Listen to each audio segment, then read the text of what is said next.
నిత్యత్వం అంతా ఎక్కడ ఉండాలనుకుంటున్నావు? నిత్య నరకంలో ఉండాలనుకుంటున్నావా?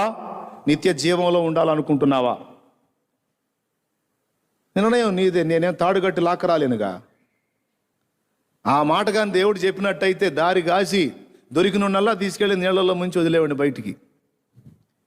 ఏం లేదు, ఒక్కసారి నీళ్లలో మునిగి లెగిస్తే చాలు వాడు రక్షింపబడ్డట్టే అని కానీ నాకు చెబితే, అవసరమైతే నలుగురు నేసుకొని దారులన్నీ ఇక నాయే.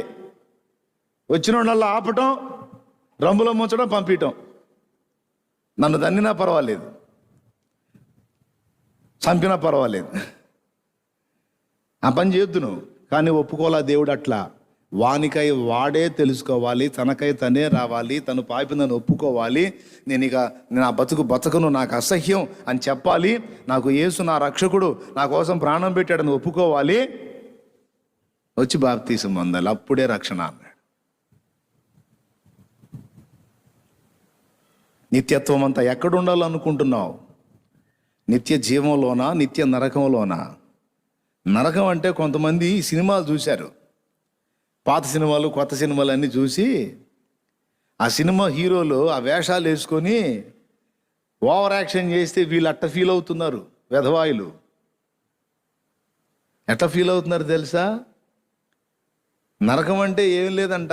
అక్కడ యమధర్మరాజు గారు ఉంటాడు, ఆయన కింకర్లు ఉంటారు. అవసరమైతే వాళ్ళకి తగాదులు పెట్టవచ్చు మనం. ఒక సినిమా అర్థమైందా? ఒక సినిమాలోనేమో వాళ్ళ మీద కేసు పెట్టవచ్చు, ఫైట్ చేయొచ్చు. ఇంకొక సినిమాలో ఇంకొక రకంగా రకరకాల సినిమాలు. అంటే ఇవన్నీ బాగా చూసి ఏం ఫిక్స్ అయ్యారంటే నరకం అంటే ఒక సినిమా సెట్ అనుకుంటున్నారు. అదే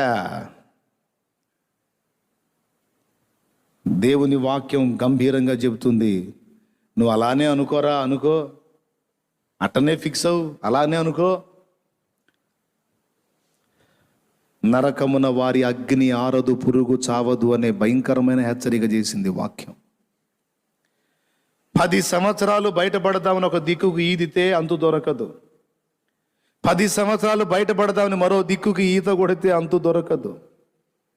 అందులోంచి బయటకు రాలేక, అందులో ఉండలేక, చావలేక, బతకలేక దారుణమైన క్షోభ, అక్కడ ఏడుపును పండ్లు గొరుకుటయు ఉండును అన్నాడు. ఏడుపు. నిత్యం ఏడవాలనుకుంటున్నావా? నిత్యం నవ్వాలనుకుంటున్నావా? నిర్ణయం నీదే.